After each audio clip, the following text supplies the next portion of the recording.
हाँ जी दोस्तों, स्वागत है ਤੁਹਾਡਾ ਸਾਰਿਆਂ ਦਾ ਸਟੱਡੀ ਫਾਈਟਰਸ ਦੇ ਵਿੱਚ।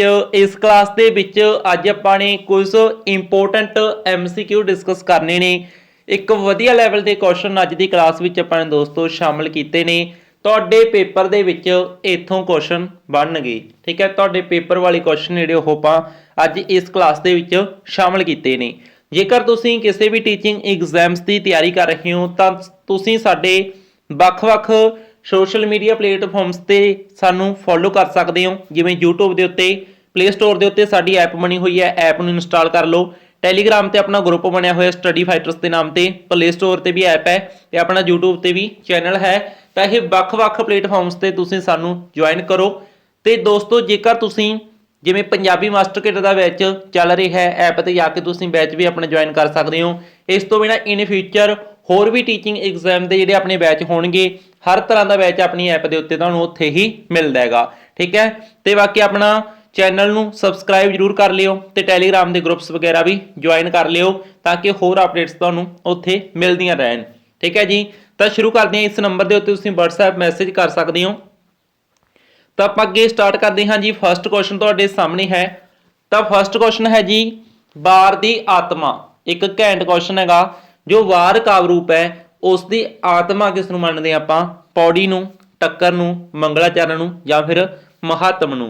तो दोस्तों इहदे विच साडा राइट आंसर हो जाएगा वार दी आत्मा टक्कर नूं कहा जाता है, ठीक है। जो संघर्ष पक्ष हुंदा है, टक्कर हुंदी है जो है ना, तो उसनूं असीं वार दी आत्मा आखदे हां। इस गल नूं दोस्तों असीं ध्यान दे विच रखना है। ते नाल थोड़ी जी एक्सट्रा नॉलेज जिहड़ी ओह आपां ऐड ऑन कर दिंदे हां। जिवें देखो गल है पौड़ी दी, तो पौड़ी नूं पिंडा कहा जाता है ना। वार दा पिंडा शरीर जां कलेवर कहा जाता है पौड़ी नूं, ठीक है जी। मंगलाचरण बारे तुहानूं ये पुछया सकदा, जिहड़ा मंगलाचरण है वो वार दे शुरू विच आउंदा है, ठीक है। सब तो पहलां वार कावरूप दे विच मंगलाचरण आंदा है।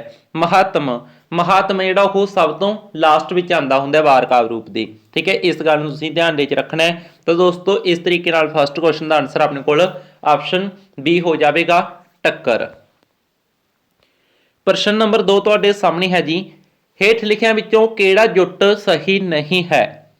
इत्थे की हैगा विद्वान का नाम ते नाल उसकी पुस्तक का नाम लिखा होएगा। इन्हां चों किहड़ा जुट है जिहड़ा ओह सही नहीं है, यह आपां ने दसना है।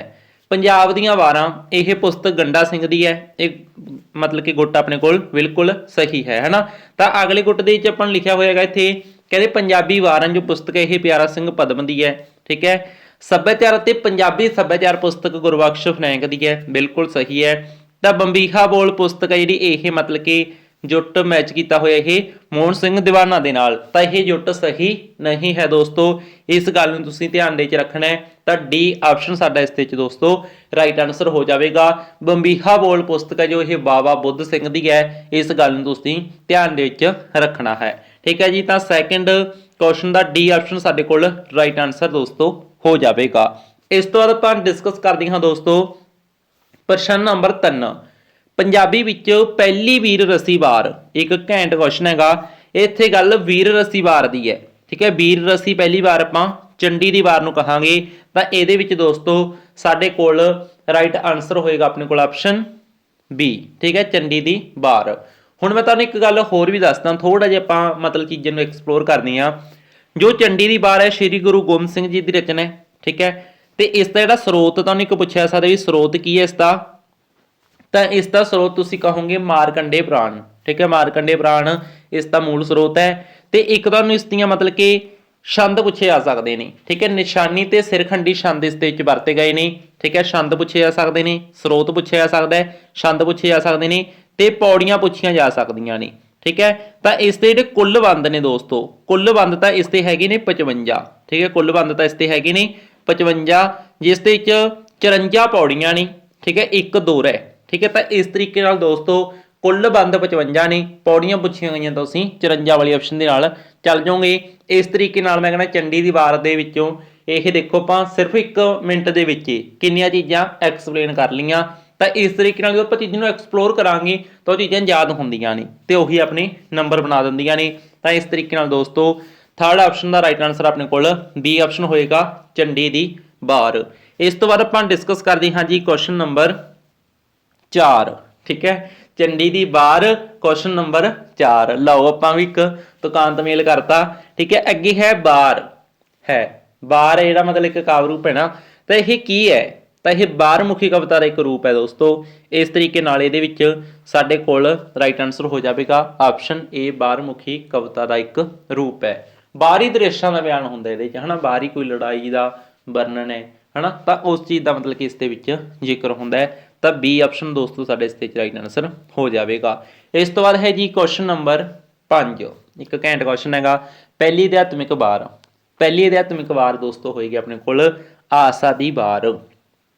ठीक है जी, पहली अध्यात्मिक वार दोस्तों अपने कोल आसा दी वार, यह पहली अध्यात्मिक वार है। ठीक है, इस गल तुसीं ध्यान विच रखोगे। पहले तो आदि काल दे विच शुरू हो गई सी लोक वारां सी ओह, है ना, लौकिक वारां कहने आपां, तां लोक वारां दी शुरुआत हो गई सी। इस तो बाद बाबे नानक होरां ने आसा दी वार की रचना की, ते मतलब अध्यात्मिक वारां की बिरत पाती। ठीक है, आसा दी वार पहली अध्यात्मिक वार है। इस तो बाद फिर अगे वीर रसी वारां शुरू होईयां, जिवें झंडी की वार है ना, पहली वीर रसी वार हो गई। तो इस तरीके नाल वारां दे जिहड़े विषय ने वो बदलते चले गए। ठीक है, हुण आपां गल करदे हां आसा दी वार। आसा दी वार पहले तो रचना देख लो भी किसदी है यही। ठीक है, तो यह दोस्तों श्री गुरु नानक देव जी की रचना है। ठीक है, आसा दी वार, तो एक तुहानूं इस दियां पौड़ियां पूछियां जा सकदियां ने। ठीक है, इस दियां 24 पौड़ियां ने ते 59 श्लोक ने। इस गल नूं तुसीं ध्यान दे रखना है। आसा दी वार श्री गुरु नानक देव जी रचना डिस्कस कर ली। तो टुंडे असराजे की जी लोक वार है, टुंडे असराजे की वार, उसकी धुन के उत्ते इसनूं गाउण का आदेश है दोस्तों। इस तरीके नाल इसकी आपां देखो धुन भी याद कर ली, तो 24 पौड़ियां 59 श्लोक ने। ठीक है, रचना श्री गुरु नानक देव जी की है। तो श्री गुरु नानक देव जी द्वारा 3 अध्यात्मिक वारां रचियां गईयां ने, आसा दी वार, मास दी वार ते मलार दी वार। ठीक है, इस तो बिना दोस्तों आपां डिस्कस कर लैने आ बाकी ऑप्शन भी आपां डिस्कस कर लैने आ। बाकी ऑप्शनां दे विच देखो लिखा होया अपने कोल मलार दी वार। तो मलार दी वार श्री गुरु नानक देव जी रचना है, नो प्रॉब्लम। यह सब तो छोटी वार है दोस्तों। बसंत की वार में की याद रखना है तुसीं ने कि यह सब तो छोटी वार है। तो श्री गुरु ग्रंथ साहिब दे विच 22 अध्यात्मिक वारां दर्ज ने। उन्हां 22 अध्यात्मिक वारां दे विचों सब तो छोटी वार बसंत की वार है। इस दियां सिर्फ 3 पौड़ियां ने। ठीक है, चंडी की वार वीर रसी वार है। ठीक है, ये बारे अपन डिटेल कर चुकी हाँ। ठीक है, तो यह चीज़ तुसीं ध्यान दे रखना हैगा। इस तो बाद अपन डिस्कस करते हैं, घैंट क्वेश्चन आ गए हुण, है ना। सूफी मत विच तौहीद तो की भाव है? तौहीद का मतलब कि एक रब विच विश्वास होना। ठीक है, तो इस तरीके नाल दोस्तों अपने कोल इहदे विच बी ऑप्शन साडे कोल राइट आंसर इस दे विच हो जाएगा। इस तो बाद नैक्सट क्वेश्चन है जी, इस्लाम विच जकात तो की भाव है? ये कुछ टर्मां नहीं, डायरैक्ट क्वेश्चन बनणगे इन्हां तो। जकात तो की भाव है?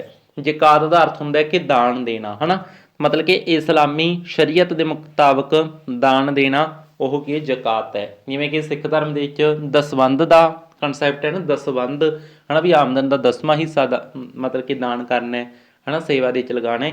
इस तरह मतलब कि इस्लाम ਦੇ ਵਿੱਚ जकात का कंसैप्ट ਦਿੱਤਾ ਜਾਂਦਾ है। जकात मतलब कि शरीयत के मुताबिक दान देना। ठीक है, इस तो बाद आप डिस्कस करते हाँ जी उलमा ए किराम।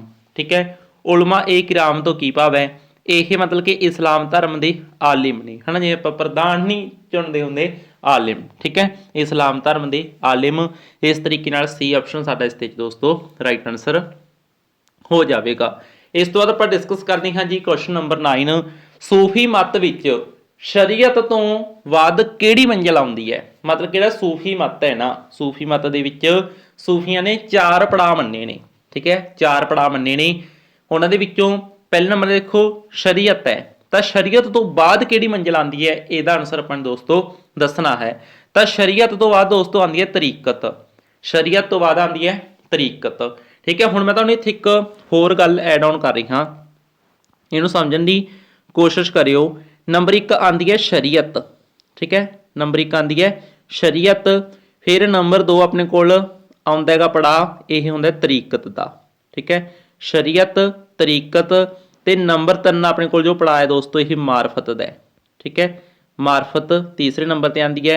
इस तो बाद अपने कोल जो चौथा पड़ाव होएगा दोस्तों यह होएगा अपने कोल, चौथा पड़ाव है जो अपने कोल यही हुंदा हैगा हकीकत का।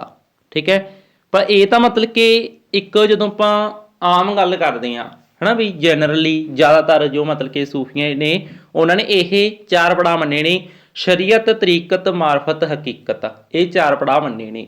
ਪਰ ਬੁੱਲੇ ਸ਼ਾਹ ਜਿਹੜਾ ਉਸਦਾ ਕੇਸ ਥੋੜਾ ਜਿਹਾ ਟੇਢਾ ਹੈ। ਬੁੱਲੇ ਸ਼ਾਹ ਦੇ ਕੇਸ ਵਿੱਚ ਇਹਨਾਂ ਦੀ ਸੀਕੁਐਂਸ ਹੈ ਜਿਹੜੀ ਇਹ ਨਹੀਂ ਰਹਿੰਦੀ, ਮਤਲਬ ਕਿ ਸ਼ਰੀਅਤ ਤਰੀਕਤ ਇਹ ਪਹਿਲਾਂ ਤੀਸਰੇ ਨੰਬਰ ਤੇ ਬੁੱਲੇ ਸ਼ਾਹ ਹਕੀਕਤ ਨੂੰ ਰੱਖਦਾ ਹੈ, ਚੌਥੇ ਨੰਬਰ ਤੇ ਮਾਰਫਤ ਨੂੰ ਰੱਖਦਾ ਹੈ। ਇਸ ਗੱਲ ਨੂੰ ਤੁਸੀਂ ਧਿਆਨ ਦੇ ਵਿੱਚ ਰੱਖਣਾ ਹੈ। ਠੀਕ ਹੈ, ਬੁੱਲੇ ਸ਼ਾਹ ਦੇ ਅਕੋਰਡਿੰਗ ਤਰਤੀਬ ਥੋੜੀ ਜਿਹੀ ਬਦਲ ਜਾਂਦੀ ਹੈ। ਵੈਸੇ ਜਨਰਲ ਜਦੋਂ ਸੂਫੀ ਮਤ ਦੇ ਅਕੋਰਡਿੰਗ ਸਿੰਪਲ ਗੱਲ ਕੀਤੀ ਜਾਂਦੀ ਹੈ ਵੀ ਸੂਫੀਆਂ ਨੇ ਕਿਹੜੇ 4 ਪੜਾਅ ਮੰਨੇ ਨੇ, ਤਾਂ ਉਹ ਸ਼ਰੀਅਤ ਤਰੀਕਤ ਮਾਰਫਤ ਹਕੀਕਤ ਇਹ 4 ਪੜਾਅ ਮੰਨੇ ਨੇ। ਤੁਸੀਂ ਇਹਨਾਂ ਦੀ ਮੈਂ ਕਹਿੰਦਾ ਸੀਕੁਐਂਸ ਵੀ ਯਾਦ ਰੱਖਿਓ। ਠੀਕ ਹੈ, ਇਹਨਾਂ ਨੂੰ ਧਿਆਨ ਦੇ ਨਾਲ ਤੁਸੀਂ ਯਾਦ ਕਰ ਲਿਓ ਤਾਂ ਇਹਨਾਂ ਦੇ ਵਿੱਚੋਂ ਕੁਐਸਚਨ ਬਣਦੇ ਪੱਕੇ ਚਾਂਸ ਹੁੰਦੇ ਨੇ। ਇਸ ਤੋਂ ਬਾਅਦ ਆਪਾਂ ਨੈਕਸਟ ਕੁਐਸਚਨ ਦੇ ਉੱਤੇ ਚੱਲਦੇ ਹਾਂ।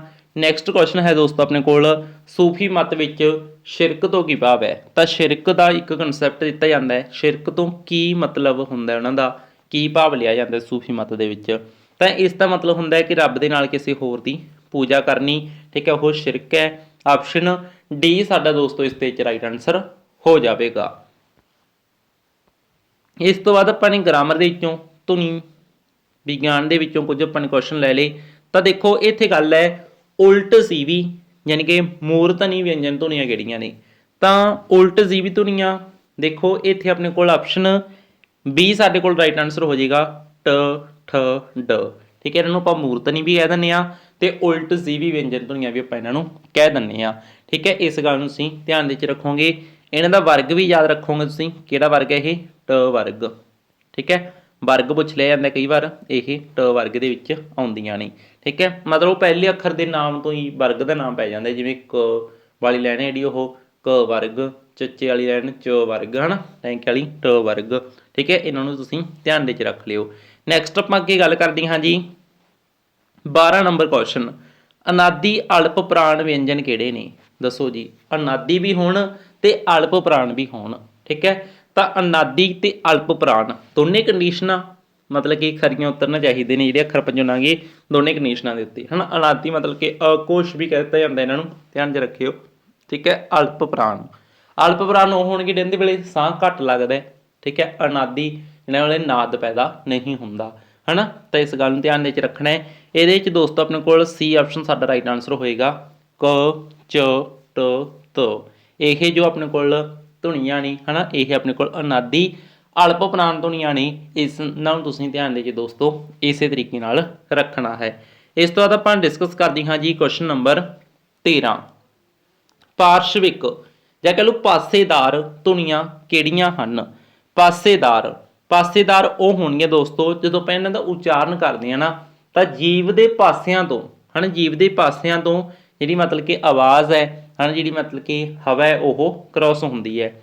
ਜਿਵੇਂ ਲ ਲ ਹੈ ਨਾ। ਤਾਂ ਇਹਨਾਂ ਦੇ ਉਚਾਰਨ ਵੇਲੇ ਪਾਸਿਆਂ ਤੋਂ ਜਿਹੜੀ ਮਤਲਬ ਕਿ ਆਵਾਜ਼ ਹੈ ਉਹ ਹਵਾ ਜਿਹੜੀ ਉਹ ਕ੍ਰੋਸ ਹੋ ਜਾਂਦੀ ਹੈ। ਤਾਂ ਇਹਦੇ ਵਿੱਚ ਦੋਸਤੋ ਲੱਲਾ ਤੇ ਲੱਲੇ ਪੈਰਵਿੰਦੀ ਇਹ ਦੋ ਵਿਅੰਜਨ ਜਿਹੜੇ ਉਹ ਆਪਾਂ ਪਾਸੇਦਾਰ ਧੁਨੀਆਂ ਦੇ ਵਿੱਚ ਕਾਊਂਟ ਕਰਦੇ ਹਾਂ। ਇਸ ਤਰੀਕੇ ਨਾਲ ਦੋਸਤੋ ਤੁਸੀਂ ਨੇ ਇਹਦੇ ਵਿੱਚ ਆਪਸ਼ਨ ਸੀ ਨੂੰ ਧਿਆਨ ਦੇ ਵਿੱਚ ਰੱਖਣਾ ਹੈ।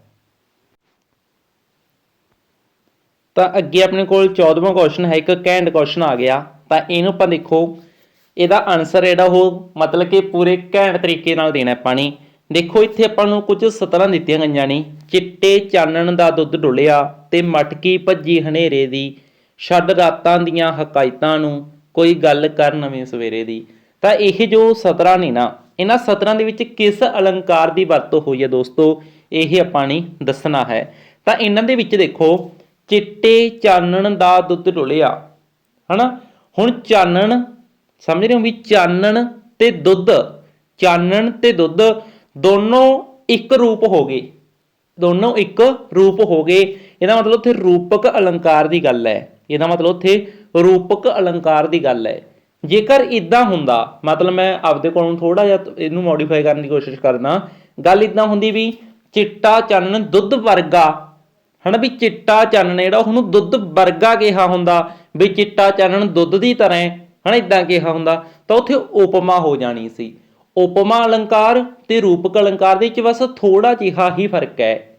ਉੱਥੇ ਮਤਲਬ ਕਿ ਜਿਹੜਾ ਉਹ ਵਰਗਾ, ਤਰ੍ਹਾਂ, ਇਦਾਂ ਦੀ ਮਤਲਬ ਕਿ ਸ਼ਬਦ ਵਰਤ ਕੇ ਉਹਦੀ ਉੱਥੇ ਕੀ ਕੀਤੀ ਜਾਂਦੀ ਹੈ, ਉਸ ਦੇ ਨਾਲ ਤੁਲਨਾ ਕੀਤੀ ਜਾਂਦੀ ਹੈ, ਹਨਾ, ਉਹਦੇ ਵਿੱਚ। ਤਾਂ ਜਦ ਕਿ ਰੂਪਕ ਦੇ ਵਿੱਚ ਉਹਦਾ ਰੂਪ ਹੀ ਮਤਲਬ ਕਿ ਉਹੀ ਰੂਪ ਦੇ ਦਿੱਤਾ ਜਾਂਦਾ ਹੈ। ਜਿਵੇਂ ਚਿੱਟਾ ਚਾਨਣ ਦਾ ਦੁੱਧ ਡੁੱਲਿਆ, मतलब कि दुੱਧ ਤੇ ਚਿੱਟੇ ਚਾਨਣ ਨੇ ਇੱਕ ਰੂਪ ਹੋ ਗਏ ਉੱਥੇ, ਠੀਕ ਹੈ, ਉਹੀ ਰੂਪ ਹੀ ਮਿਲ ਗਿਆ ਉਸਨੂੰ, ਠੀਕ ਹੈ। ਤਾਂ ਇਸ ਤਰੀਕੇ ਨਾਲ ਇੱਥੇ ਰੂਪਕ ਅਲੰਕਾਰ ਦੀ ਦੋਸਤੋ ਵਰਤ ਹੋਈ ਹੈ।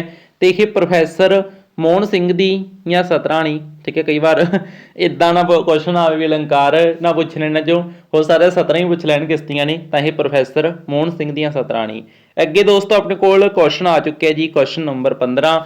ਅੱਜ ਹੋਵੇ ਸਰਕਾਰ ਤਾਂ ਮੁੱਲ ਪਾਵੇ, ਜਿਹੜੀਆਂ ਖਾਲਸੇ ਨੇ ਤੇਗਾਂ ਮਾਰੀਆਂ ਨੀ, ਸ਼ਾਹ ਮੁਹੰਮਦਾ ਇੱਕ ਸਰਕਾਰ ਵਾਜੋਂ ਫੌਜਾਂ ਜਿੱਤ ਕੇ ਅੰਤ ਨੂੰ ਹਾਰੀਆਂ ਨੀ। ਤਾਂ ਇਹ ਜੋ ਸਤਰਾਂ ਨੇ ਤੁਹਾਨੂੰ ਸਾਰਿਆਂ ਨੂੰ ਪਤਾ ਹੈ ਕਿ ਜੰਗਨਾਮਾ ਸਿੰਘਾਂ ਦੀ ਫਿਰੰਗੀਆਂ ਸ਼ਾਹ ਮੁਹੰਮਦ ਦੀ ਜੋ ਰਚਨਾ ਹੈ ਉਸ ਦੇ ਵਿੱਚੋਂ ਲਈਆਂ ਗਈਆਂ ਨੇ, ਠੀਕ ਹੈ। ਤਾਂ ਇਹਨਾਂ ਸਤਰਾਂ ਦੇ ਵਿੱਚ ਕਿਸ ਰਸ ਦੀ ਪੇਸ਼ਕਾਰੀ ਹੋਈ ਹੈ, ਇੱਥੇ ਆਪਾਂ ਨੇ ਰਸ ਦੱਸਣਾ ਹੈਗਾ।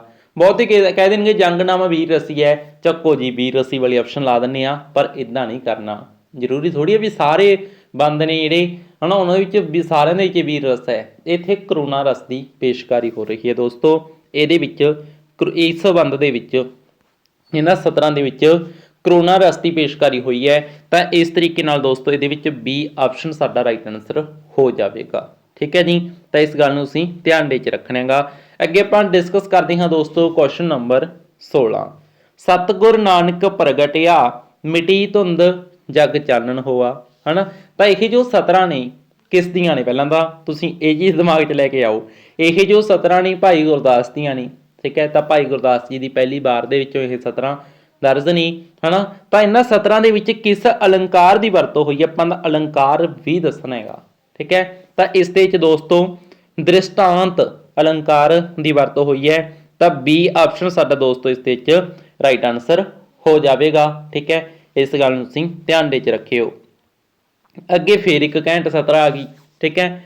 ਨਹੀਂ ਅੱਜ ਕੋਈ ਆਇਆ ਸਾਡੇ ਵਿਹੜੇ, ਤੱਕਣ ਚੰਨ ਸੂਰਜ ਟੁਕ ਟੁਕ ਨੇੜੇ। ਇਹ ਜੋ ਸਤਰਾਂ ਨੇ ਨਾ ਪ੍ਰੋਫੈਸਰ ਮੋਹਨ ਸਿੰਘ ਦੀਆਂ ਨੇ, ਇਹਨਾਂ ਦੇ ਵਿੱਚ ਰਸ ਦੱਸਣਾ ਆਪਾਂ ਨੇ ਵੀ ਕਿਸ ਰਸ ਦੀ ਇਹਦੇ ਵਿੱਚ ਪੇਸ਼ਕਾਰੀ ਹੋਈ ਹੈ ਦੋਸਤੋ। ਤਾਂ ਇਹ ਜੋ ਸਤਰਾਂ ਨੇ ਇਹਨਾਂ ਦੇ ਵਿੱਚ ਸ਼ਿੰਗਾਰ ਰਸ ਦੀ ਪੇਸ਼ਕਾਰੀ ਹੋਈ ਹੈ। ਤਾਂ ਆਪਸ਼ਨ ਬੀ ਨਹੀਂ, ਆਪਸ਼ਨ ਏ ਦੇ ਵਿੱਚ ਲਿਖਿਆ ਹੋਇਆ ਸ਼ਿੰਗਾਰ ਰਸ।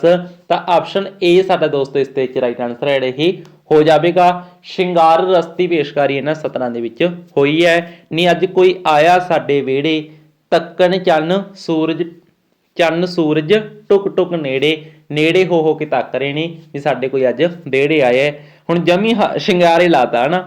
ਤਾਂ ਇਦਾਂ ਸ਼ਿੰਗਾਰ ਨੂੰ ਇਦਾਂ ਅਟੈਚ ਜਿਹਾ ਕਰ ਲਿਓ ਵੀ ਜਿਹੜਾ ਕੋਈ ਆਇਆ ਹੋਣਾ ਪੂਰਾ ਸ਼ਿੰਗਾਰ ਲਾ ਕੇ ਆਇਆ ਹੋਣਾ, ਇਦਾਂ ਇਹਨੂੰ ਮਤਲਬ ਕਿ ਯਾਦ ਜੀ ਰੱਖ ਲਿਓ, ਠੀਕ ਹੈ।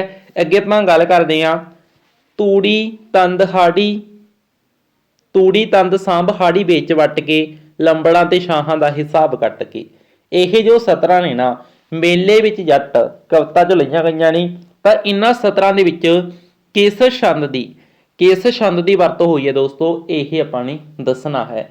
ਮੈਂ ਕਹਿੰਦਾ ਸਤਰਾਂ ਬਹੁਤ ਹੀ ਇੰਪੋਰਟੈਂਟ ਨੇ। ਮਾਰਦਾ ਦੁਆਮੇ ਜੱਟ ਮੇਲੇ ਆ ਗਿਆ, ਉਹੀ ਕਵਿਤਾ ਇਹ, ਠੀਕ ਹੈ। ਤਾਂ ਮਾਰਦਾ ਦੁਆਮੇ ਜੱਟ ਮੇਲੇ ਆ ਗਿਆ, ਉਹ ਬੰਦ ਪਾ ਕੇ ਉਹ ਸਤਰਾਂ ਪਾ ਕੇ ਪੁੱਛ ਸਕਦੇ ਨੇ ਤੁਹਾਨੂੰ। ਤਾਂ ਓਵਰਆਲ ਇਹਦੇ 'ਚ ਕੋਰੜਾ ਛੰਦ ਦੀ ਦੋਸਤੋ ਵਰਤੋਂ ਹੋਈ ਹੈ। ਆਪਸ਼ਨ ਸੀ ਸਾਡਾ ਇਸ ਦੇ 'ਚ ਦੋਸਤੋ ਰਾਈਟ ਆਨਸਰ ਹੋਏਗਾ। ਇਹ ਜੋ ਸਤਰਾਂ ਨੇ ਨਾ ਤੂੜੀ ਤੰਦ ਸਾਂਭ ਹਾੜੀ ਵੇਚ ਵੱਟ ਕੇ, ਲੰਬੜਾਂ ਤੇ ਸ਼ਾਹਾਂ ਦਾ ਹਿਸਾਬ ਕੱਟ ਕੇ, ਪੂਰੀ ਮਤਲਬ ਜਿਹੜੀ ਕਵਿਤਾ ਹੈ ਉਹ ਗੱਲ ਵੀ ਇਹਦੇ 'ਚ ਆਉਂਦੀ ਹੈ। ਮਾਰਦਾ ਦੁਆਮੇ ਜੱਟ ਮੇਲੇ ਆ ਗਿਆ, ਤਾਂ ਇਹ ਮਤਲਬ ਕਿ ਕਵਿਤਾ ਦਾ ਨਾਂ ਹੈ ਮੇਲੇ ਵਿੱਚ ਜੱਟ, ਠੀਕ ਹੈ। ਇਸ ਗੱਲ ਨੂੰ ਤੁਸੀਂ ਧਿਆਨ ਦੇ 'ਚ ਰੱਖੋਗੇ, ਮੇਲੇ ਵਿੱਚ ਜੱਟ ਕਵਿਤਾ ਇਹ, ਠੀਕ ਹੈ। ਤਾਂ ਇਹ ਕਵਿਤਾ ਕਿਸ ਦੀ ਰਚਨਾ ਹੈ ਇਹ ਵੀ ਆਪਾਂ ਦੱਸ ਹੀ ਦਿੰਦੇ ਹਾਂ। ਤਾਂ ਇਹ ਦੋਸਤੋ ਹੈ ਧਨੀ ਰਾਮ ਚਾਤਰਿਕ ਦੀ, ਠੀਕ ਹੈ। ਇਹ ਜੋ ਸਤਰਾਂ ਨੇ ਨਾ ਇਹ ਧਨੀ ਰਾਮ ਚਾਤਰਿਕ ਦੁਆਰਾ ਮਤਲਬ ਕਿ ਰਚੀਆਂ ਗਈਆਂ ਨੇ, ਠੀਕ ਹੈ। ਇਹ ਕਵਿਤਾ ਧਨੀ ਰਾਮ ਚਾਤਰਿਕ ਦੀ ਹੈ, ਮੇਲੇ ਵਿੱਚ ਜੱਟ। ਧਨੀ ਰਾਮ ਚਾਤਰਿਕ ਦਾ ਜੋ ਮਤਲਬ ਕਿ ਕਾਵਿ ਸੰਗ੍ਰਹਿ ਹੈ ਚੰਦਨਵਾੜੀ, ਉਸ ਦੇ ਵਿੱਚ ਇਹ ਕਵਿਤਾ ਸ਼ਾਮਲ ਹੈ। ਮੇਲੇ ਵਿੱਚ ਜੱਟ ਕਵਿਤਾ ਦਾ ਨਾਂ ਹੈ ਤੇ ਪੁਸਤਕ ਦਾ ਨਾਂ ਚੰਦਨਵਾੜੀ ਹੈ। ਤੇ ਪੁਸਤਕਕਾਰ ਕਹਿ ਲਓ ਜਾਂ ਕਹਿ ਲਓ ਵੀ ਰਚਨਾਕਾਰ ਹੈ ਉਹ ਧਨੀ ਰਾਮ ਚਾਤਰਿਕ ਹੈ। ਛੰਦ ਇਹਦੇ ਵਿੱਚ ਦੋਸਤੋ ਕੋਰੜਾ ਵਰਤਿਆ ਗਿਆ ਹੈ, ਕੋਰੜਾ ਛੰਦ ਦੀ ਇਸ ਵਿੱਚ ਵਰਤੋਂ ਹੋਈ ਹੈ। ਅੱਗੇ ਆਪਾਂ ਗੱਲ ਕਰਦੇ ਹਾਂ ਦੋਸਤੋ ਆਪਣੇ ਕੋਲ ਕੁਐਸਚਨ ਨੰਬਰ 19। ਤਾਂ 19 ਨੰਬਰ ਕੁਐਸਚਨ ਆ ਗਿਆ ਦੋਸਤੋ। ਜੇ ਤੂੰ ਗਲ ਵਿੱਚ ਫੁੱਲਾਂ ਦਾ ਹਾਰ ਪਾਇਆ, ਤੇਰੇ ਲੱਕ ਨੂੰ ਪਏ ਕੜਵੱਲ ਮੋਈਏ। ਜੇ ਤੂੰ ਹੱਥਾਂ ਤੇ ਪੈਰਾਂ ਨੂੰ ਲਾਈ ਮਹਿੰਦੀ, ਭਾਰ ਨਾਲ ਤੂੰ ਸਕੀ ਨਾ ਹੱਲ ਮੋਈਏ। ਲੈ ਐਵੇਂ ਹੁਣ ਉਹ ਕਹਿੰਦੇ ਹੱਥਾਂ ਨੂੰ ਜੇ ਤੂੰ ਮਹਿੰਦੀ ਲਾ ਲਈ ਹਨਾ, ਤੂੰ ਫੁੱਲਾਂ ਦਾ ਹਾਰ, ਐਵੇਂ ਫੁੱਲਾਂ ਦਾ ਪਾਇਆ ਹਾਰ ਉਹ ਲੋਹੇ ਦਾ ਹਾਰ ਥੋੜ੍ਹੀ ਹੈ, है ना। कहते भी जे तू मतलब कि गल दे विच भी फुल्लां दा हार पा लिया ना भी तेरे लक दे बल पै जूगा, है ना। मतलब कड़वल कह दिंदे, आपां मौस नहीं कहते, ਜਾਂ ਮੋਚ ਆ ਗਈ ਹੈ ਨਾ ਪਿੱਛੇ ਵੀ ਉਹਨੂੰ ਮੁੱਸ ਗਿਆ ਇਦਾਂ, ਹੈ ਨਾ, ਵੀ ਕੜਵਲ ਪੈ ਜੂਗੀ। ਤੇ ਕਹਿੰਦਾ ਵੀ ਜੇ ਤੂੰ ਹੱਥਾਂ ਪੈਰਾਂ ਤੇ ਮਹਿੰਦੀ ਲਾ ਲਈ, ਕਹਿੰਦਾ ਤੂੰ ਵਜਨ ਦੇ ਨਾਲ ਮਹਿੰਦੀ ਦਾ ਵਜਨ ਇੰਨਾ ਹੋਊਗਾ ਵੀ ਤੂੰ ਹੱਲ ਵੀ ਨਹੀਂ ਸਕਣੀ। ਤਾਂ ਇਹਦੇ ਵਿੱਚ ਤਾਂ ਅਤ ਕਥਨੀ ਹੋਈ ਹੈ, ਠੀਕ ਹੈ। ਅਤ ਕਥਨੀ ਅਲੰਕਾਰ ਦੀ ਦੋਸਤੋ ਵਰਤੋਂ ਹੋਈ ਹੈ। ਪ੍ਰੋਫੈਸਰ ਮੋਹਨ ਸਿੰਘ ਦੀਆਂ मतलब कि सतरां ने इस गल नूं तुसीं ध्यान दे च रखोगे। जे तू गल विच फुल्लां दा हार पाया, इहनूं पुछण वाला होवे भी इह फुल्लां दा जां लोहे दा पाया, है ना। तां इस करके इत्थे अत कथनी अलंकार दी वरतों होई है। तां अगे अपने कोल क्वेश्चन आ गया जी 20 नंबर क्वेश्चन, फारसी मसनवी विच किस चीज़ का अभाव है दोस्तों। अभाव, अभाव का अर्थ हुंदा कमी, भी कमी किस चीज़ की है, किहड़ी चीज़ है नहीं सी। तां फारसी मसनव दे विच सुखांत नहीं सी, दुखांत सी। ते उत्थे तो ही देखो हुण फारसी मसनव तो किस्सा आया है, किस्सा जो काव्य रूप है वो फारसी मसनव की ढाल ते पंजाबी च शामिल होया ना कि। तां हुण जदों आपां गल करदे हां भी पंजाबी दे विच भी किते ना किते जिहड़ियां रचनावां सी वो सुखांतमई सी हुण तक किस्से दे आउण तो पहलां, पर जदों किस्सा प्रवेश करदा तां दुखांतक परंपरा पंजाबी दे विच प्रवेश कर जांदी है।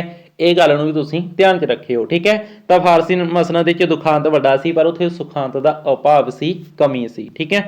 ਅੱਗੇ ਆਪਾਂ ਡਿਸਕਸ ਕਰਦੇ ਹਾਂ ਦੋਸਤੋ, ਕੁਐਸਚਨ ਨੰਬਰ ਆਪਣੇ ਕੋਲ 21 ਹੈ। ਵਾਰਿਸ ਦੀ ਹੀਰ ਵਿੱਚ ਕਿੰਨੇ ਪਾਤਰ ਹਨ, ਤਾਂ ਦੱਸੋ ਜੀ ਪਾਤਰ ਕਿੰਨੇ।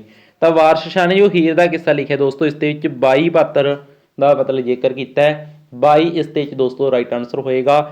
ਤਾਂ ਵਾਰਿਸ ਸ਼ਾਹ ਦਾ ਜੋ ਹੀਰ ਦਾ ਕਿੱਸਾ ਇਹ ਬੈਂਤ ਛੰਦ ਵਿੱਚ ਲਿਖਿਆ ਗਿਆ, ਧਿਆਨ ਦੇ ਵਿੱਚ ਰੱਖਣਾ ਹੈਗਾ, ਠੀਕ ਹੈ। ਤੇ ਇੱਕ ਤੁਸੀਂ ਹੋਰ ਬਸ ਉਹ ਮਲਕ ਹਾਂਸ ਦੇ ਸਥਾਨ ਤੇ ਕੰਪਲੀਟ ਹੋਇਆ, ਇਹਨੂੰ ਧਿਆਨ 'ਚ ਰੱਖਿਓ, ਠੀਕ ਹੈ। ਬਸ ਇਹ ਕੁਝ ਕੁ ਚੀਜ਼ਾਂ ਨੇ, ਠੀਕ ਹੈ। ਇੱਕ ਦੋ ਜਾਂ ਤਾਂ ਛੰਦ ਦੇ ਪੁੱਛ ਲੈਣਗੇ, ਹੈ ਨਾ। ਹੀਰ ਵਾਰਿਸ ਜਿਹੜੀ ਸਭ ਤੋਂ ਉੱਤਮ ਰਚਨਾ ਹੈ, ਹੀਰ ਦਾ ਕਿੱਸਾ ਸਭ ਤੋਂ ਉੱਤਮ ਵਾਰਿਸ ਸ਼ਾਹ ਦਾ ਹੈ, ਇਸ ਨੂੰ ਧਿਆਨ ਦੇ ਵਿੱਚ ਰੱਖ ਲਿਓ, ਠੀਕ ਹੈ। ਤਾਂ ਇਹੀ ਕੁਝ ਗੱਲਾਂ ਸੀ। ਅੱਗੇ ਆਪਾਂ ਡਿਸਕਸ ਕਰਦੇ ਹਾਂ ਦੋਸਤੋ।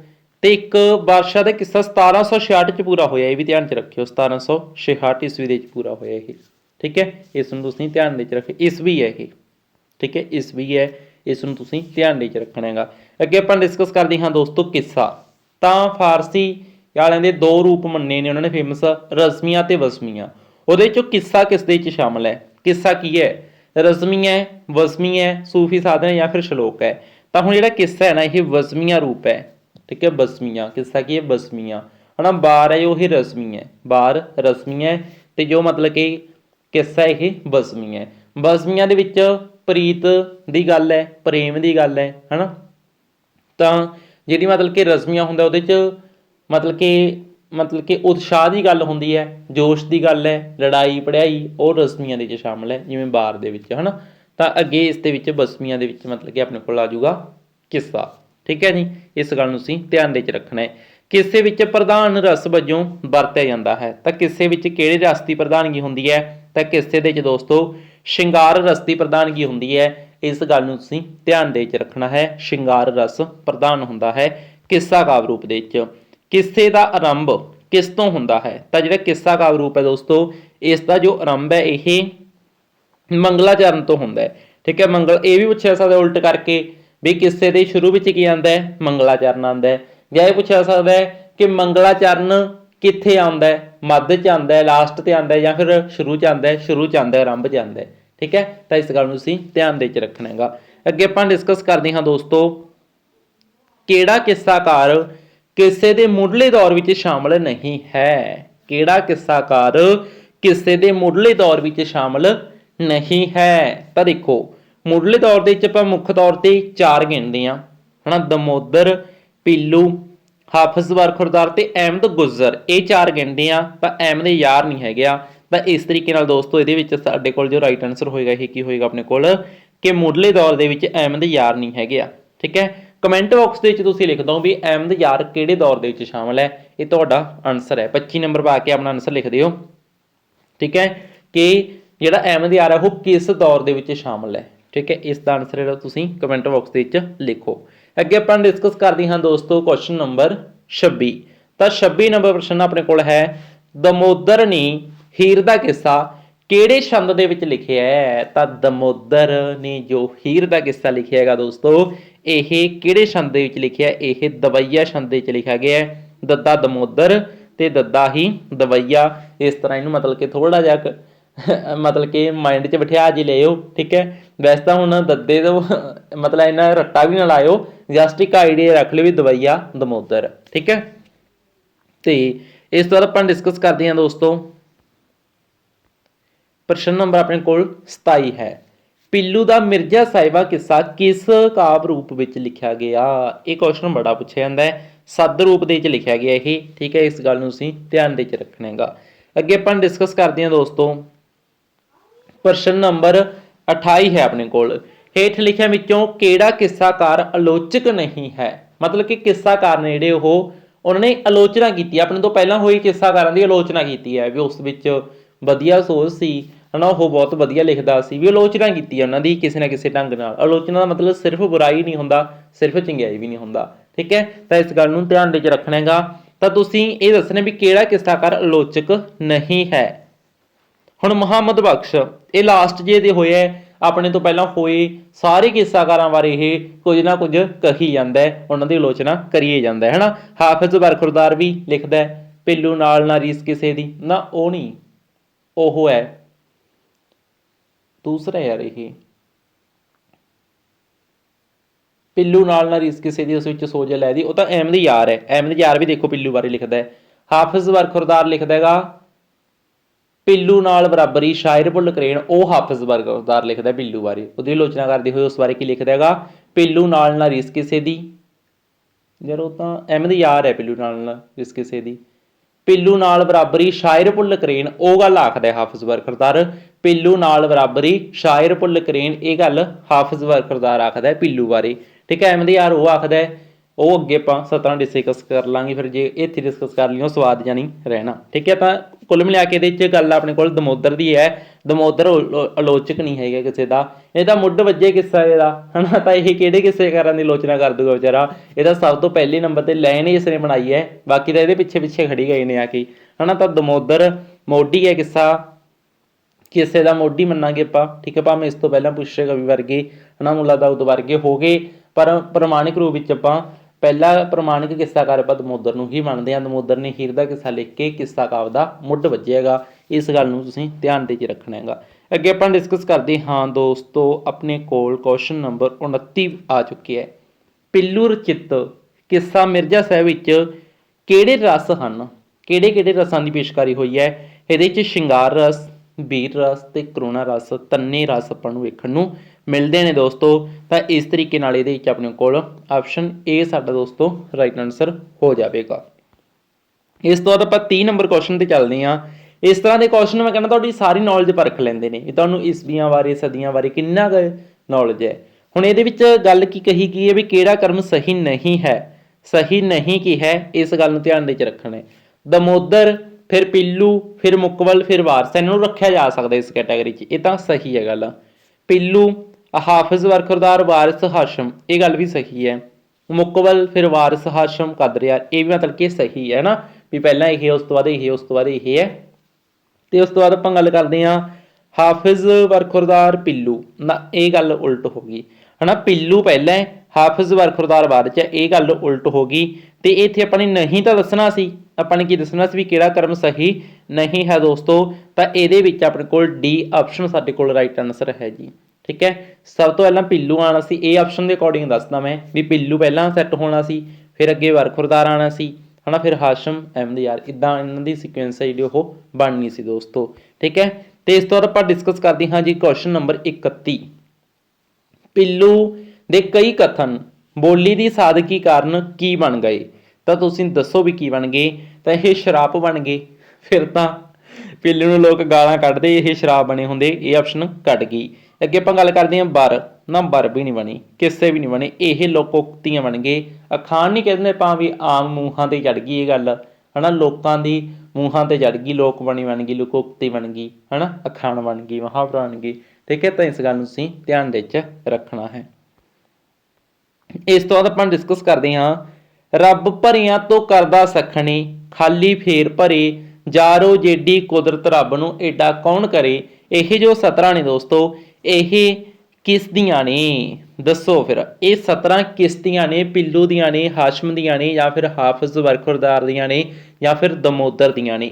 ਤਾਂ ਇਹ ਜੋ 17 ਨੇ ਦੋਸਤੋ ਇਹ ਹਾਫਿਜ਼ ਬਰਖੁਰਦਾਰ ਦੀਆਂ ਨੇ। ਇਹਨਾਂ 17 ਨੂੰ ਤੁਸੀਂ ਧਿਆਨ ਦੇ ਵਿੱਚ ਰੱਖਣਾ ਹੈ, ਠੀਕ ਹੈ। ਤੇ ਇਹ 17 ਜਿਹੜੀਆਂ ਉਹ ਸੱਸੀ, ਠੀਕ ਹੈ, ਸੱਸੀ ਬਾਰੇ ਮਤਲਬ ਕਿ ਸੱਸੀ ਪੁੰਨੂ ਨਾਲ ਸੰਬੰਧਿਤ ਨੇ, ਸੱਸੀ ਨਾਲ ਸੰਬੰਧਿਤ ਨੇ। ਇਸ ਗੱਲ ਨੂੰ ਤੁਸੀਂ ਧਿਆਨ ਦੇ ਵਿੱਚ ਦੋਸਤੋ ਰੱਖਣਾ ਹੈ। ਹਾਫਿਜ਼ ਬਰਖੁਰਦਾਰ ਦੀਆਂ ਇਹ 17 ਨੇ, ਮੋਸਟ ਇੰਪੋਰਟੈਂਟ ਨੇ, ਤੁਹਾਨੂੰ ਪੁੱਛੀਆਂ ਮੈਂ ਕਹਿੰਦਾ ਪੇਪਰ 'ਚ ਜਾਣਗੀਆਂ ਇਹ, ਠੀਕ ਹੈ। ਅੱਗੇ ਹੈ ਦੋਸਤੋ ਆਪਣੇ ਕੋਲ ਯੂਸਫ ਜ਼ੁਲੇਖਾਂ ਦਾ ਕਿੱਸਾ ਸਭ ਤੋਂ ਪਹਿਲਾਂ ਪੰਜਾਬੀ ਵਿੱਚ ਕਿਸ ਨੇ ਲਿਖਿਆ? ਤਾਂ ਪੰਜਾਬੀ ਦੇ ਵਿੱਚ ਯੂਸਫ ਜ਼ੁਲੇਖਾਂ ਦਾ ਕਿੱਸੇ ਦੀ ਪਿਰਤ ਇਹ ਹਾਫਿਜ਼ ਬਰਖੁਰਦਾਰ ਨੇ ਪਾਈ ਹੈ। ਤਾਂ ਆਪਸ਼ਨ ਸੀ ਸਾਡਾ ਦੋਸਤੋ ਇਸ ਦੇ ਵਿੱਚ ਰਾਈਟ ਆਨਸਰ ਹੋ ਜਾਵੇਗਾ, ਹਾਫਿਜ਼ ਬਰਖੁਰਦਾਰ, ਠੀਕ ਹੈ ਜੀ। ਤਾਂ ਇਸ ਤਰੀਕੇ ਨਾਲ ਸੀ ਆਪਸ਼ਨ ਦੇ ਨਾਲ ਦੋਸਤੋ ਆਪਾਂ ਨੇ ਜਾਣਾ ਹੈ। ਅੱਗੇ ਆਪਾਂ ਡਿਸਕਸ ਕਰਦੇ ਹਾਂ। ਲਓ ਇਹ ਆ ਗਿਆ, ਇਹ ਮਤਲਬ ਕਿ ਉਹ 70 ਵੈਸੇ ਤਾਂ ਉਦੋਂ ਬੋਲੀ ਗਈ, ਸਵਾਲ ਥੋੜਾ ਜਿਹਾ ਕੁਐਸਚਨ ਦਾ ਮੈਂ ਕਹਿੰਦਾ ਖਰਾਬ ਜਿਹਾ ਹੋ ਗਿਆ, ਚਲੋ ਕੋਈ ਗੱਲ ਨਹੀਂ। ਪਿੱਲੂ ਨਾਲ ਨਾ ਰੀਸ ਕਿਸੇ ਦੀ, ਉਸ ਵਿੱਚ ਸੋਚ ਅਲੈਦੀ, ਮਸਤ ਨਿਗਾਹ ਕੀਤੀ ਉਹ ਪਾਸੇ ਕਿਸੇ ਫਕੀਰ ਵੱਲ ਦੀ। ਹੁਣ ਦੇਖੋ ਇੱਥੇ ਗੱਲ ਮੈਂ ਤੁਹਾਨੂੰ ਇੱਕ ਟ੍ਰਿਕ ਵੀ ਦੱਸੂਗਾ ਨਹੀਂ ਯਾਦ ਕਰਨ ਦੀ। ਜਦੋਂ ਸੋਚ ਅਲੈਦੀ ਦੀ ਗੱਲ ਹੈ, ਅਲੈਦੀ ਅਹਿਮਦ ਯਾਰ, ਆੜੇ ਆੜੇ ਤੋਂ ਯਾਦ ਕਰ ਲਓ ਤੁਸੀਂ, ਹਨਾ। ਆੜਾ ਤੇ ਹਾਹਾ ਇਹਦੇ 'ਚ ਵੀ ਹੈ, ਦੱਦਾ ਵੀ ਹੈ, ਆੜਾ ਹਾਹਾ ਦੱਦਾ ਅਲੈਦੀ ਸ਼ਬਦ ਦੇ ਵਿੱਚ ਵੀ ਹੈ, ਠੀਕ ਹੈ। ਤੇ ਅਹਿਮਦ ਯਾਰ ਦੇ ਵਿੱਚ ਵੀ ਇਹ ਸ਼ਬਦ ਹੈਗੇ ਆ। ਹੁਣ ਅਹਿਮਦ ਗੁੱਜਰ ਆ ਗਿਆ ਜੇ, ਮੈਂ ਉਹ ਤੁਹਾਡੀ ਮਾੜੀ ਕਿਸਮਤ ਹੈ ਆਪਸ਼ਨ 'ਚ ਕਈ ਵਾਰ, ਠੀਕ ਹੈ। ਨਹੀਂ ਮੈਂ ਤੁਹਾਨੂੰ ਇਹਦੇ 'ਚ ਮਤਲਬ ਇੱਕ ਟ੍ਰਿਕ ਦੱਸਤੀ, ਠੀਕ ਹੈ, ਵੀ ਅਲੈਦੀ ਅਹਿਮਦ ਯਾਰ, ਠੀਕ ਹੈ। ਤੁਸੀਂ ਇਹ ਚੀਜ਼ ਭੁੱਲ ਜਾਓਗੇ ਵੀ ਹਾਫਿਜ਼ ਬਰਖੁਰਦਾਰ ਨੇ ਕਿਹੜੀ ਗੱਲ ਕਹੀ ਹੈ ਤੇ ਅਹਿਮਦ ਯਾਰ ਨੇ ਕਿਹੜੀ ਗੱਲ ਕਹੀ ਹੈ। ਤਾਂ ਇਹ ਜਿਹੜੀ ਗੱਲ ਹੈ ਪਿੱਲੂ ਬਾਰੇ, ਪਿੱਲੂ ਦੀ ਆਲੋਚਨਾ ਕਰਦੇ ਹੋਏ ਪਿੱਲੂ ਬਾਰੇ ਕਹੀ ਹੈ, ਕਿਸ ਨੇ ਕਹੀ ਹੈ? ਅਹਿਮਦ ਯਾਰ ਨੇ ਕਹੀ ਹੈ। ਇਸ ਗੱਲ ਨੂੰ ਤੁਸੀਂ ਧਿਆਨ ਦੇ ਵਿੱਚ ਰੱਖਣਾ ਹੈ। ਅਹਿਮਦ ਯਾਰ ਕੀ ਆਖਦਾ ਪਿੱਲੂ ਬਾਰੇ? ਕਹਿੰਦਾ ਪਿੱਲੂ ਨਾਲ ਨਾ ਰੀਸ ਕਿਸੇ ਦੀ, ਉਸ ਵਿੱਚ ਸੋਚ ਅਲੈਦੀ, ਠੀਕ ਹੈ। ਇਹ ਗੱਲ ਮਤਲਬ ਕਿ ਪਿੱਲੂ ਬਾਰੇ ਅਹਿਮਦ ਯਾਰ ਨੇ ਆਖੀ ਹੈ, ਠੀਕ ਹੈ। ਪਿੱਲੂ ਨਾਲ ਬਰਾਬਰੀ ਸ਼ਾਇਰ ਭੁੱਲ ਕਰੇਨ, ਉਹ ਗੱਲ ਹਾਫਿਜ਼ ਬਰਖੁਰਦਾਰ ਨੇ ਆਖੀ ਹੈ ਪਿੱਲੂ ਬਾਰੇ, ਠੀਕ ਹੈ। ਹਾਫਿਜ਼ ਬਰਖੁਰਦਾਰ ਨੇ ਆਖੀ ਹੈ ਉਹ ਗੱਲ, ਠੀਕ ਹੈ। ਇਸ ਨੂੰ ਤੁਸੀਂ ਧਿਆਨ ਦੇ ਵਿੱਚ ਰੱਖਣਾ ਹੈ। ਅੱਗੇ ਆਪਾਂ ਡਿਸਕਸ ਕਰਦੇ ਹਾਂ ਜੀ ਕੁਐਸਚਨ ਨੰਬਰ 35।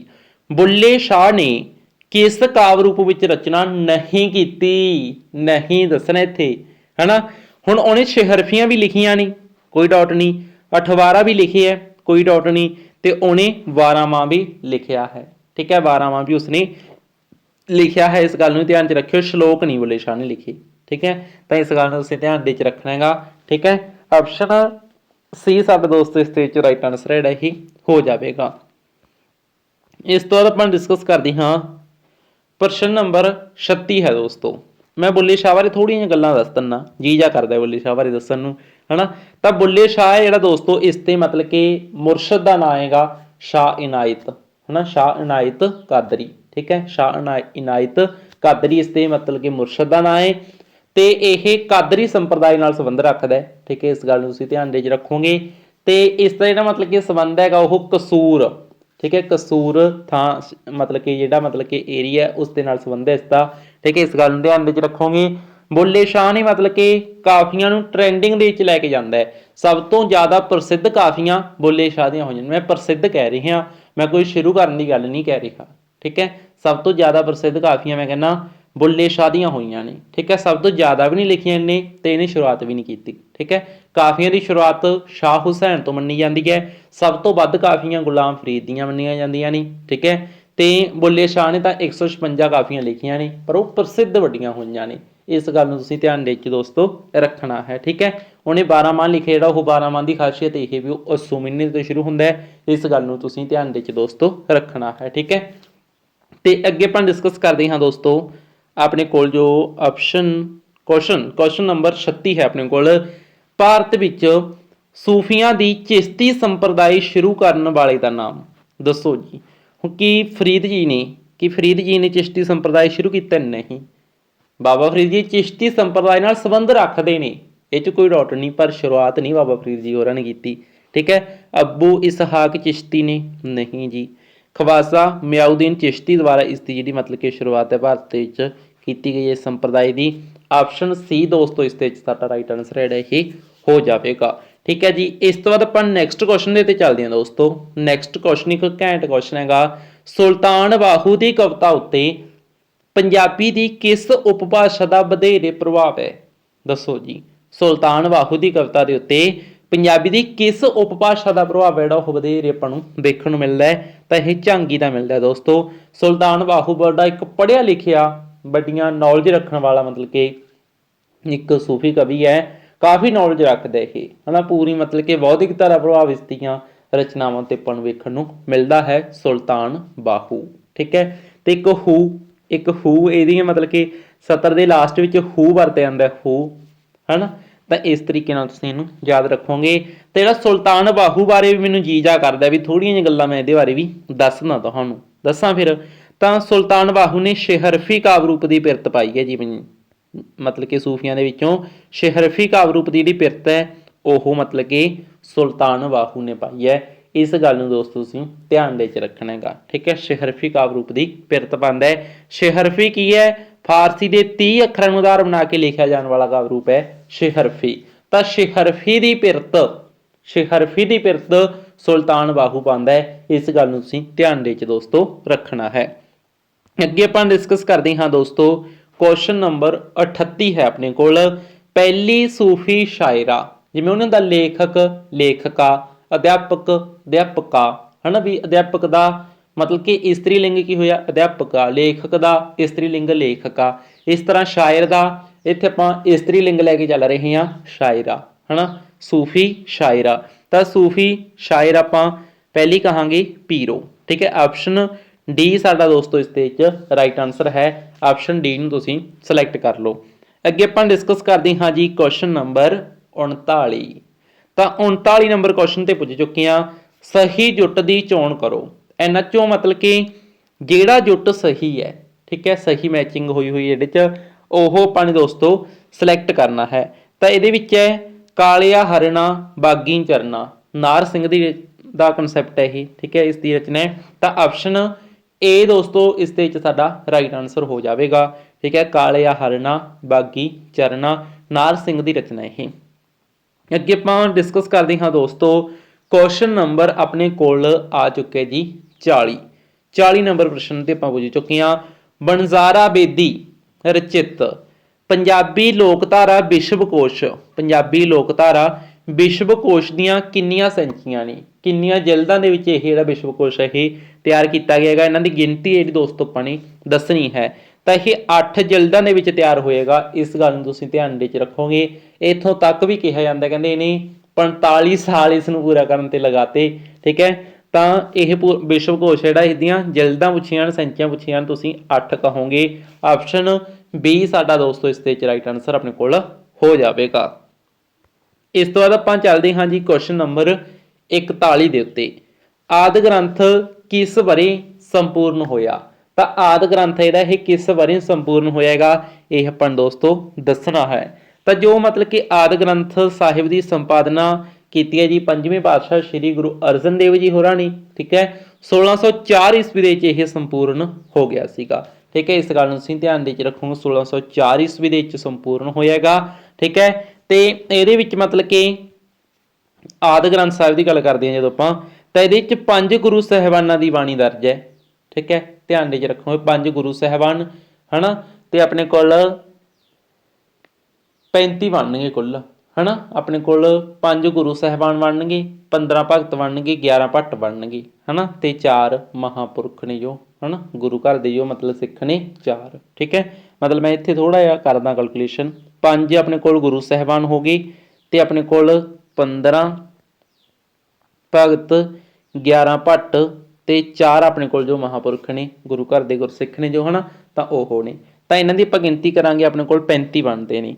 ਤਾਂ 35 ਮਹਾਂਪੁਰਖਾਂ ਦੀ ਬਾਣੀ ਆਪਾਂ ਆਦਿ ਗ੍ਰੰਥ ਸਾਹਿਬ ਦੇ ਵਿੱਚ ਕਹਿੰਦੇ ਹਾਂ ਸ਼ਾਮਲ ਹੈ। ਪਰ ਇੱਥੇ ਥੋੜ੍ਹੀ ਚੀਜ਼ ਹੋਰ ਐਡ ਆਨ ਕਰਨੀ ਬਣਦੀ ਹੈ ਕਿ ਬਾਅਦ ਵਿੱਚ 9ਵੇਂ ਪਾਤਸ਼ਾਹ ਸ੍ਰੀ ਗੁਰੂ ਤੇਗ ਬਹਾਦਰ ਜੀ ਦੀ ਬਾਣੀ ਨੂੰ ਇਸ ਦੇ ਵਿੱਚ ਸ਼ਾਮਲ ਕਰਕੇ ਗੁਰੂ ਗ੍ਰੰਥ ਸਾਹਿਬ ਦਾ ਦਰਜਾ ਇਸ ਨੂੰ ਦਿੱਤਾ ਗਿਆ ਹੈਗਾ। ਠੀਕ ਹੈ। ਤਾਂ ਸ੍ਰੀ ਗੁਰੂ ਗ੍ਰੰਥ ਸਾਹਿਬ ਦਾ ਮਤਲਬ ਦਰਜਾ ਮਿਲਿਆ। ਠੀਕ ਹੈ। ਤਾਂ ਦੇਖੋ 9ਵੇਂ ਪਾਤਸ਼ਾਹ ਸ੍ਰੀ ਗੁਰੂ ਤੇਗ ਬਹਾਦਰ ਜੀ ਦੀ ਬਾਣੀ ਸ਼ਾਮਲ ਬਾਅਦ ਵਿੱਚ ਕੀਤੀ ਗਈ ਹੈ ਨਾ। ਤਾਂ 36 ਮਹਾਂਪੁਰਖ ਬਣ ਗਏ। ਇੱਕ ਤੁਸੀਂ ਦੇਖੋ ਹੁਣ ਤੁਹਾਨੂੰ ਗੁਰੂ ਸਾਹਿਬਾਨਾਂ ਦੀ ਗਿਣਤੀ ਪੁੱਛੀ ਜਾਊਗੀ, ਤੁਸੀਂ 6 ਕਹੋਗੇ ਗੁਰੂ ਗ੍ਰੰਥ ਸਾਹਿਬ ਦੇ ਵਿੱਚ। ਗੁਰੂ ਗ੍ਰੰਥ ਸਾਹਿਬ ਦੇ ਵਿੱਚ ਕਿੰਨੇ ਮਤਲਬ ਕਿ ਗੁਰੂ ਸਾਹਿਬਾਨਾਂ ਦੀ ਬਾਣੀ ਦਰਜ ਹੈ? 6 ਦੀ। ਤੇ ਆਦਿ ਗ੍ਰੰਥ ਸਾਹਿਬ ਦੇ ਵਿੱਚ 5 ਗੁਰੂ ਸਾਹਿਬਾਨਾਂ ਦੀ ਬਾਣੀ ਦਰਜ ਸੀ। ठीक है। तो एक गुरबाणी की कुंजी पूछा जाता है कई बार, ठीक है, तो वो भाई गुरदास दियां वारां नूं कहांगे आपां। श्री गुरु ग्रंथ साहिब दे विच कई बार 12 पूछिए जान तो 22 अध्यात्मिक वारां दर्ज ने दोस्तों, इस गल नूं तुसीं ध्यान दे के रखोगे। पहले गुरु साहिबान दियां 3 12 दर्ज ने, ठीक है, 22 अध्यात्मिक वारां दा वेरवा दस रहा मैं तुहानूं, ठीक है। 22 अध्यात्मिक वारां दर्ज ने श्री गुरु ग्रंथ साहिब दे विच। 3 पहले गुरु साहिबान दियां ने, दूसरे गुरु साहिबान श्री गुरु अंगद देव जी द्वारा कोई भी वार की रचना नहीं की गई। तो तीसरे पातशाह द्वारा 4 वारां की रचना की गई है। चौथे पातशाह द्वारा 8 वारां की रचना की गई है। तो पंजवें पातशाह द्वारा 6 वारां की रचना की गई है। तो यह कितनी बन गई अपने को 3 4 7 15 21 बन गई। तो एक बार देखो 21 तो गुरु साहिबाना दी वारां हो गई, तो एक बार हो गई दोस्तों सत्ते ते बलवंड की वार है जो, है ना। तो इस तरीके नाल सॉरी इत्थे 21 बनूगा, 21 + 1, ठीक है। 21 तो अपने को गुरु साहिबाना दी बन गई, तो एक सत्ते बलवंड की बन गई। कुल अपने को दोस्तों 22 अध्यात्मिक वारां कहांगे आपां कि श्री गुरु ग्रंथ साहिब दे विच दर्ज ने, ठीक है। तो इस गल नूं तुसीं ध्यान दे के रखना है। सरंग की वार सब तो लंबी वार है, ठीक है। तो आपां जेकर गल करिए बसंत की वार सब तो छोटी वार है। सब तो वध वारां जो हो श्री गुरु रामदास जी द्वारा रचिया गई ने, 8 अध्यात्मिक वारां की रचना की गई है चौथे गुरु साहिबान द्वारा, ठीक है। इस गल नूं तुसीं ध्यान दे के रखना हैगा। तो अगे आपां दोस्तों गल करते हाँ अगले क्वेश्चन पर चलते हैं। तो अगे अपने को क्वेश्चन दोस्तों आ चुके हैं। गोपाल तेरो आरता जो जन तुमरी भगत करीते तिनके कारज। तो यही जो मतलब 17 ने पूरियां, है ना। तो यह 17 किस द्वारा रचिया गई ने, किस की रचना ने, यह अपन ने दोस्तों दसना है। तो यह ने जो ये भगत धन्ना जी की रचना है, ठीक है। भगत धन्ना जी की रचना है दोस्तों गोपाल तेरो आरता, ठीक है। तो इस गल नूं तुसीं ध्यान दे के रखना है। ऑप्शन ए दोस्तों साडा इस ते राइट आंसर हो जाएगा, ठीक है जी। इस तो बाद आपां डिस्कस करते हाँ प्रश्न नंबर 43 है अपने कोल। निम्नलिखित विचों केड़ा सूफी कवि कादरी सिलसिले नाल संबंधित नहीं है। ये क्वेश्चन सुन के, एक क्वेश्चन पढ़ के तुहाडे दिमाग विच कोई मतलब कि तुहाडे दिमाग दे घोड़े ने वो दौड़ने चाहिए ने पूरे बरीकी नाल, नहीं तुसीं ऑब्जैक्शन लगाओगे क्वेश्चन के उत्ते जे तुसीं ये क्वेश्चन नूं ध्यान नाल ना समझिया, मैं गारंटी दे दिंदा, ठीक है। तो इस क्वेश्चन नूं समझना पवेगा, डीप दे विच जाके इस क्वेश्चन नूं समझोगे फिर इसका राइट आंसर तुसीं मैं कहना सिलेक्ट कर पाओगे, नहीं तुसीं इस दे विच मार खावोगे ही खावोगे, मैं तुहानूं गारंटी दे दिंदा। तो इसका आंसर तुसीं खोजण की कोशिश करो, नहीं फिर आपां आंसर इसका डिस्कस करते हैं। तो इनू आपां देखो डिस्कस करते हैं। ये पहली ऑप्शन अपने को है शाह हुसैन, नंबर 2 बुल्ले शाह, नंबर 3 सुल्तान बाहू, तो नंबर 4 गुलाम फरीद। हुण देखो गल सुनो, बुल्ले शाह कादरी है तो सुल्तान बाहू कादरी है, ये गल तो चलो आप अंडरस्टैंड कर जाते हैं, है ना। हुण गल इत्थे इस चीज़ ते डाउट तुहानूं क्रिएट होगा भी आप शाह हुसैन नूं मलामती संप्रदाय दे विच गिणदे हां। ये गल सही भी है भी शाह हुसैन मलामती है, पर एक गल आपां भी तुहानूं ये गल दसदे हुंदे आ भी तुसीं कादरी प्लस मलामती याद करो। शाह हुसैन दा जिहड़ा तुसीं संप्रदाय याद करना है भी पहला शाह हुसैन कादरी है, ठीक है, पहला कादरी सी फिर वह कादरी तो मलामती बनता है। इस गल नूं मतलब कि मैं दसदा हुंदा तुहानूं स्पैशली, तो ओह चीज़ तुहाडे इत्थे काम आ गई होना, है ना। तो मलामती बाद च बनदा, पहला कादरी सी, पर इस क्वेश्चन के अकॉर्डिंग आपां नूं उहनूं कादरी दे विच गिणना पवेगा। यह तीनों कादरी ने, गुलाम फरीद कादरी नहीं है, तो इन्होंने नहीं ही पूछा सी भी कादरी सिलसिले नाल संबंधित किहड़ा नहीं है, तो इत्थे गुलाम फरीद है जिहड़ा वो अपने कोल कादरी सिलसिले नाल संबंधित नहीं है दोस्तों। इस गल नूं तुसीं ध्यान दे विच रखना है, ठीक है। वैसे शाह हुसैन बारे जे तुहानूं क्वेश्चन आ जाए भी शाह हुसैन किस संप्रदाय नाल संबंध रखदा है, तुसीं उत्थे मलामती ही सिलेक्ट करोगे। हुण तुसीं कहोगे सर कही की जाने हो, मलामती नहीं ऑप्शन विच तां तुसीं कादरी सिलेक्ट करोगे। ये इदां मतलब कि समझना हुंदा इस चीज़ नूं, ठीक है।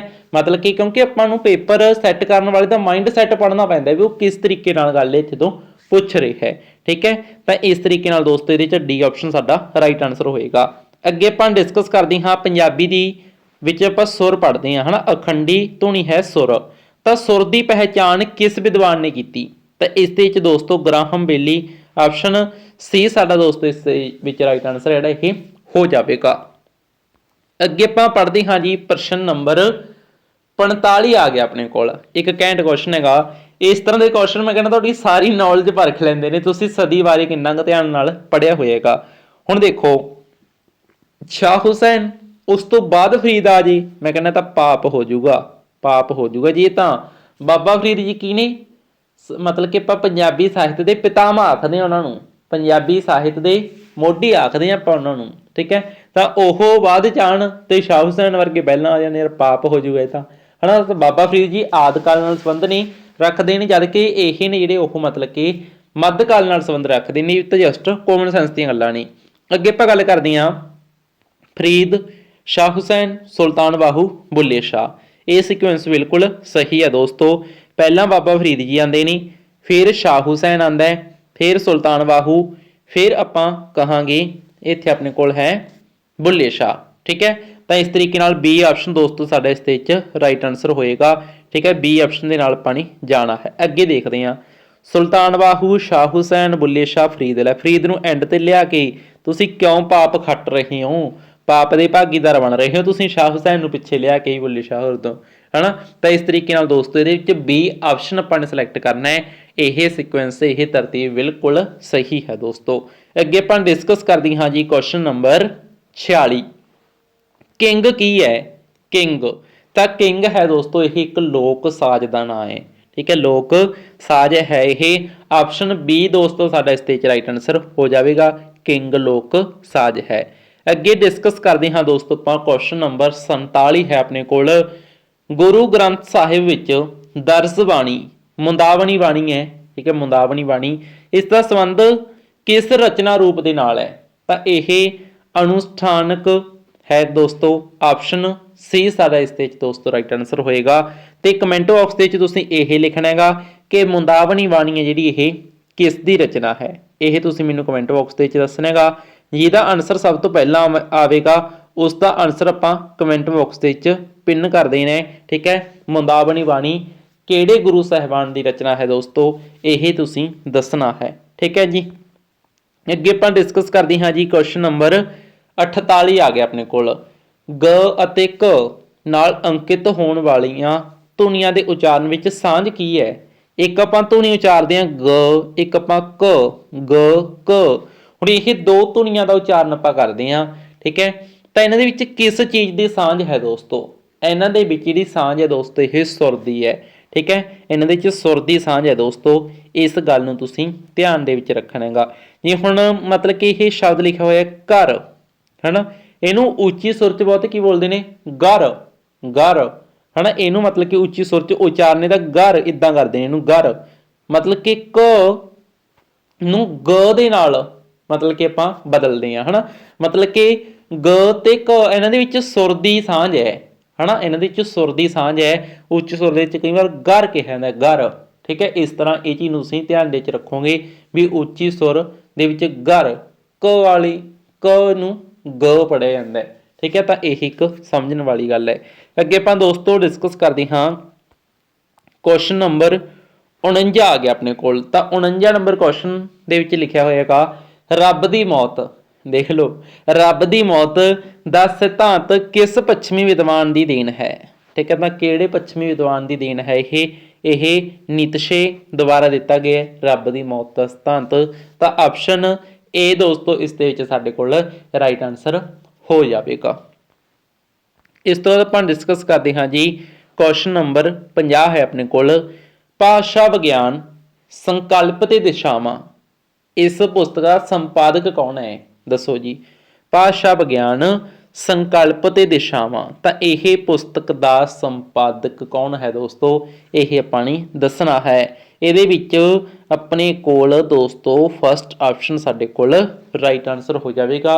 ਜੋਗਿੰਦਰ ਸਿੰਘ ਪੁਆਰ ਨੇ ਸੰਪਾਦਿਤ ਕੀਤੀ ਇਹ ਪੁਸਤਕ ਭਾਸ਼ਾ ਵਿਗਿਆਨ ਸੰਕਲਪ ਤੇ ਦਿਸ਼ਾਵਾਂ, ਠੀਕ ਹੈ ਜੀ। ਆਪਸ਼ਨ ਏ ਸਾਡੇ ਕੋਲ ਰਾਈਟ ਆਨਸਰ ਹੋਏਗਾ।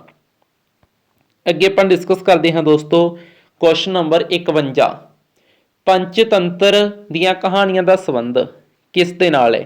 ਪੰਚਤੰਤਰ ਦੀਆਂ ਕਹਾਣੀਆਂ ਦਾ ਸੰਬੰਧ ਕਿਸ ਦੇ ਨਾਲ ਹੈ? ਨੀਤੀ ਕਥਾਵਾਂ ਦੇ ਨਾਲ ਹੈ, ਜਨੌਰ ਕਥਾਵਾਂ ਦੇ ਨਾਲ ਹੈ, ਪ੍ਰੇਤ ਕਥਾਵਾਂ ਦੇ ਨਾਲ ਹੈ, ਜਾਂ ਫਿਰ ਪਰੀ ਕਥਾਵਾਂ ਦੇ ਨਾਲ ਹੈ?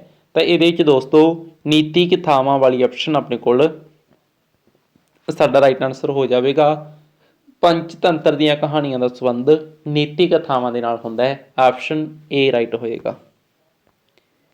ਇਸ ਤੋਂ ਬਾਅਦ ਹੈ ਦੋਸਤੋ ਪ੍ਰਸ਼ਨ ਨੰਬਰ 52।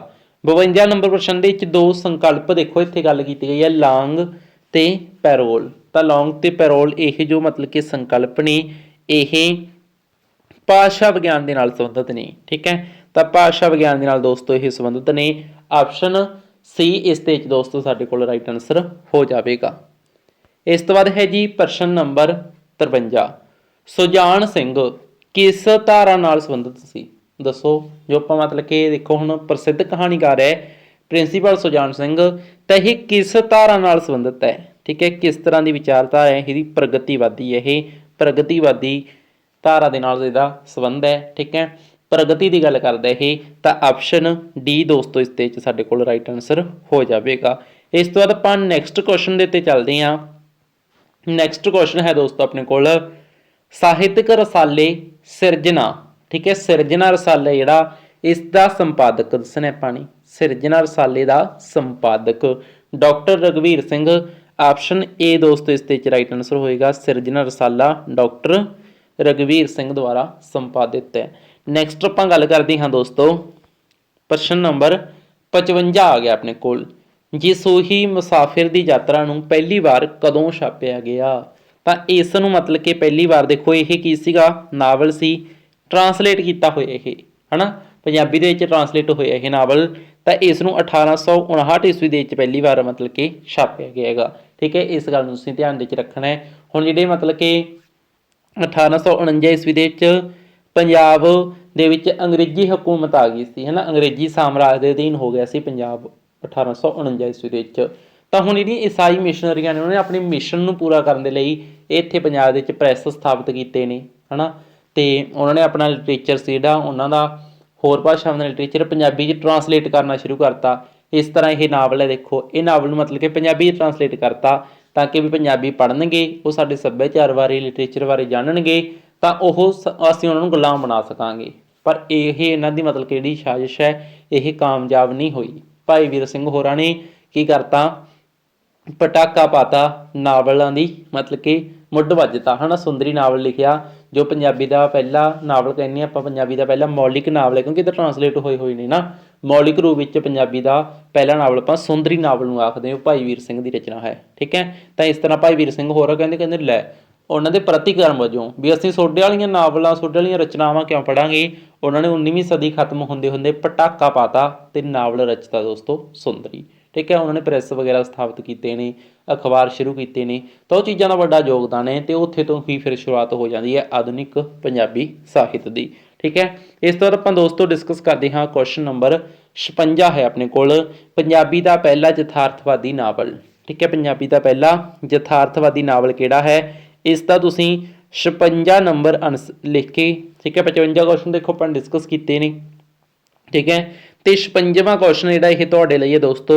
ਇਸ ਦਾ ਆਨਸਰ ਤੁਸੀਂ ਮੈਨੂੰ ਕਮੈਂਟ ਬਾਕਸ ਦੇ ਵਿੱਚ ਲਿਖ ਕੇ ਦੱਸੋਗੇ। ਕਮੈਂਟ ਬਾਕਸ ਦੇ ਵਿੱਚ ਆਪਾਂ ਪਿੰਨ ਕਰ ਦਾਂਗੇ ਇਹਨਾਂ ਨੂੰ ਕਮੈਂਟਸ ਨੂੰ। ਠੀਕ ਹੈ, ਤਾਂ ਉਹ ਕਮੈਂਟਸ ਨੂੰ ਤੁਸੀਂ ਉੱਥੇ ਤੋਂ ਪੜ੍ਹੀ ਚੱਲਿਓ, ਸਾਰਿਆਂ ਦੇ ਆਨਸਰ ਆਪਾਂ ਪਿੰਨ ਕਰ ਦਾਂਗੇ ਜੇ ਤੁਹਾਨੂੰ ਨਹੀਂ ਪਤਾ।